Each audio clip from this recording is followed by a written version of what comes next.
নমস্কার বন্ধুরা, কেমন আছেন সবাই? আশা করি ভালো আছেন। সব বড়দের প্রণাম, ছোটোদের ভালোবাসা জানিয়ে শুরু করছি আজকের ভিডিওটা। আজকের ভিডিওটা একটু অন্যরকম, কারণ আপনাদেরকে বোর করব আমার নিজের লাইফ স্টোরি বলে। ঠিক আছে, মানে যতটুকু বলার শিলিগুড়ি নিয়ে কিছুটা বলবো।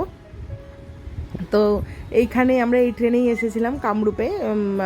শিলিগুড়িতে আমার মেডিকেল ক্যাম্প ছিল 4 দিনের জন্য। তো শিলিগুড়িতে ওই জন্য গেছিলাম, মানে শিলিগুড়িতে ছিল না, ছিল ওই মিরিক থেকে 3 কিলোমিটার দূরে একটা গ্রামে। ঠিক আছে, তো ওখানে মেডিকেল ক্যাম্প ছিল 2 দিনের, আর দার্জিলিংয়ে ছিল 2 দিনের, টোটাল 4 দিনের ছিল। তো আমরা ছিলাম ওখানে 5 দিন মতো। তো এখানে স্টেশনে দেখতেই পাচ্ছেন শিলিগুড়ি মানে নিউ জলপাইগুড়ি স্টেশনে চলে এসেছি, ভোর ভোর একদম পৌঁছেছি। তো শিলিগুড়ি সম্পর্কে কিছু, হ্যাঁ, এখানে আমার প্রচণ্ড, মানে আমি অনেকবার বলেছি যে আমি পাহাড়ের মেয়ে। অ্যাকচুয়ালি আমার ড্যাড বিজনেস শুরু করে, মানে আমি জন্মের আগে আমার মা বাবা ভালোবেসেই বিয়ে করেছিল। তখন আমার ড্যাড পড়ছে খড়গপুরে, আইআইটি খড়গপুরে পড়ছে। আর মম আই থিঙ্ক এইচএস দেবে বা 11-এ পড়বে, এরকম কিছু একটা পড়তে, এক্সাক্টটা বলতে পারছি না আমি, কারণ আমি নিজেই জানি না আর কি, কনফিউশন। তো এরকম কিছু একটা, কারণ আমি যে আমার লাইফ স্টোরিটা, এইগুলো তো আমার তো মনে রাখা সম্ভব না। এগুলো আমি শুনেছি মনির কাছে, মানে যে আমাকে মানুষ করেছিলেন। উনি হচ্ছে আমার মমের হেল্পিং হ্যান্ড ছিলেন। তো ওনার কাছে মানুষ যেহেতু, তো ওনার মুখ থেকেই শুনে আর কি বলছি। তো ওরা দীঘা গেছিলো, এবং দীঘাতে গিয়ে ওনাদের প্রথম দেখা হয়, পরিচয় হয়, তারপর ভালোবেসে বিয়ে। তো আমার মামা বাড়ি থেকে না, বিয়েটা মায়ের কেউ মেনে নেয়নি। মানে আমাদের লাইফ স্টোরিটা বোধহয় এরকমই হয়। আমার মায়ের ক্ষেত্রে মেনে নেয়নি, পরে অবশ্য মেনে নিয়েও ছিল। কিন্তু মেনে নেওয়ার পর যখন মা মারা যায়, তারপর থেকে আমার মামা বাড়ি, মানে আমার মামা বাড়ি হচ্ছে কলকাতাতে। তো কেউ মেনে নেয়নি আর কি, মানে মানে আমি বলতে চাইছি মেনে নিয়েছিল মা মারা যাওয়ার পর, আর আমাকে কেউ মেনে নেয়নি।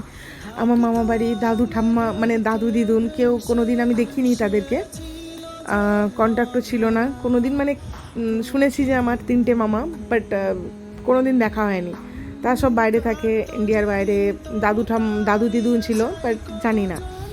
আর আমি জন্মানোর আগে, মানে সে বলে না আনলাকি, আমি এরকমই একটা বিষয় যে আমি জন্মানোর আগেই আমার ঠাম্মা মারা যায়। হ্যাঁ, আমার ঠাম্মা মারা যায়। মানে আমি ঠাম্মা দিদু তো একটু কনফিউজ হয়ে যাচ্ছি। তো আমার ঠাম্মা মারা যায়, হ্যাঁ ঠাম্মা মারা যায়। আর তারপরে আমি জন্মাই, এবং জন্মানোর পর হচ্ছে আমার জন্ম হয় যখন, তখন ড্যাড ছিলেন না, মানে না, জন্মের আগে ড্যাড ছিলেন না। আমি যখন পেটে আসি তখন, তারপর ড্যাড চলে যায় ইউএস, ওখানে জবের অফার পেয়েছে। আমি প্রথমে বললাম যে আমার ড্যাড খড়গপুর আইআইটি স্টুডেন্ট ছিল। তো সফটওয়্যার ইঞ্জিনিয়ার ছিলেন, ওখানে জব পেয়েছিলেন, ওখানে গিয়েছিলেন, ওখানের পর বিজনেস শুরু করেন। তো এসেছিলেন আমার জন্মের আগেই এসেছিলেন। তো জন্মের থেকে অনেকটা টাইম ছিল। তো আমার অন্নপ্রাশনের ঠিক পরের দিনই, আমি শিলিগুড়িতেই জন্মেছিলাম একটা নার্সিংহোমে।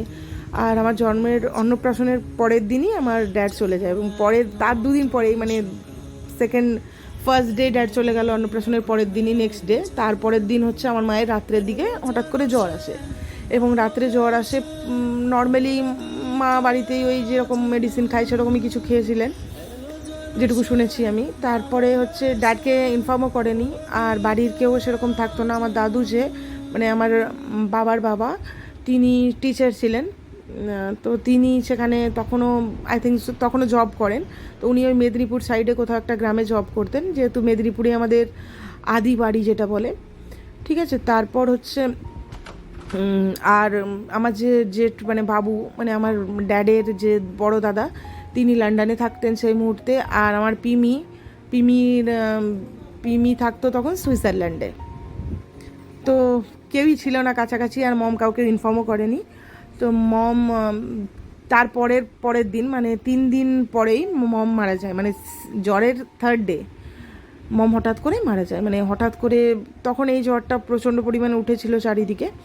তো যাই হোক, ওই হঠাৎ করে মুখটুক দিয়ে ফ্যানা টানা বেরিয়ে উনি হসপিটাল নিয়ে যাওয়ার আগেই মারা যান। তখন আমার বয়স 7 মাস, আই হোপ। তো তখন থেকে আমি মেডের কাছে মানুষ, আর মাঝখানে কয়েকটা বছর আমি ছোটো দাদুর ফ্যামিলির কাছে মানুষ। মানে আমার দাদু ভাইয়ের যে ভাই, তার যে ছেলের বৌমা, তাদের কাছে আমি মানুষ হয়েছিলাম। কয়েকটা মাস, বাট আমার বাবুর ফ্যামিলি বা আমার পিমির ফ্যামিলির মনে হয়নি।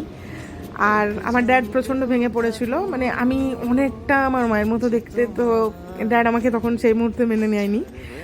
তো সব মিলিয়ে পাহাড়ের সঙ্গে সম্পর্কটা আমার ওখানেই শেষ হয়ে যায়, কারণ ওখান থেকে আমাকে নিয়ে চলে আসা হয় কলকাতায়। ড্যাড যেহেতু সে মুহূর্তে শিলিগুড়িতে ছিলেন, উনি আমাকে দেখতে চাইতেন না, উনি 5 বছর বাদে আমাকে দেখেছিলেন। তো এটাই আমার পাহাড়ের সঙ্গে সম্পর্ক, যেটা শেয়ার করলাম।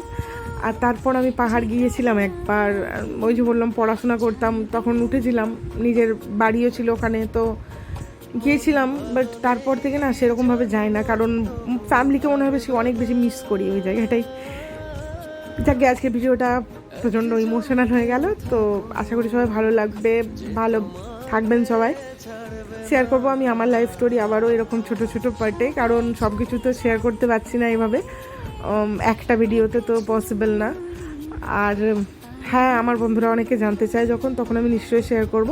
হ্যাঁ, আমি নামগুলো বলতে পারবো না, কারণ যেহেতু আমার ফ্যামিলির কাছে আমি মৃত, আমার সাধ্য শান্তি সমস্ত কিছু হয়ে গেছে। তো আমার বাড়িতে আমার ফটোতে এখনও মালা পড়ে, তো সব মিলিয়ে ঠিক আছে। আর এসব ইমোশনালি গল্প ছেড়ে, আমার ছেলের এখন অপারেশনও হয়ে গেছে, ভালো আছে। এই ভিডিওটা অনেক লেটে দিচ্ছি, তার জন্য সরি, কারণ সব কিছু মিলিয়ে অত্যন্ত ঝামেলার মধ্যে জড়িয়ে গেছিলাম। আর আমি আশা করি আমার সব বন্ধুরা সবাই খুব ভালো আছেন।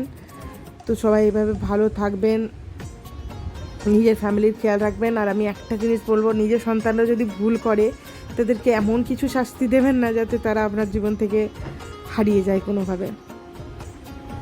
তো এখানে ঝর্ণা সবাই জানেন যারা শিলিগুড়ি গিয়েছেন। আর আমার ছেলেকে আজকে আমি একটা ভিডিও শেয়ার করব, মানে আমি এখানে গেছিলাম, আমি উঠিনি, আমি কিছু জিনিসকে একটু অ্যাভয়েড করি, বললাম যে এই যে আমার বদমাইশটা। আর ভিডিওটা যদি ভালো লেগে থাকে লাইক কমেন্ট শেয়ার করবেন, চ্যানেল নতুন হলে প্লিজ চ্যানেলটা সাবস্ক্রাইব করবেন। সবাই ভালো থাকবেন। আর আমি আমার স্টোরিটাই শেয়ার করেছি, এটা না যে ইমোশনালি কিছু, যাকে ভালো থাকবেন।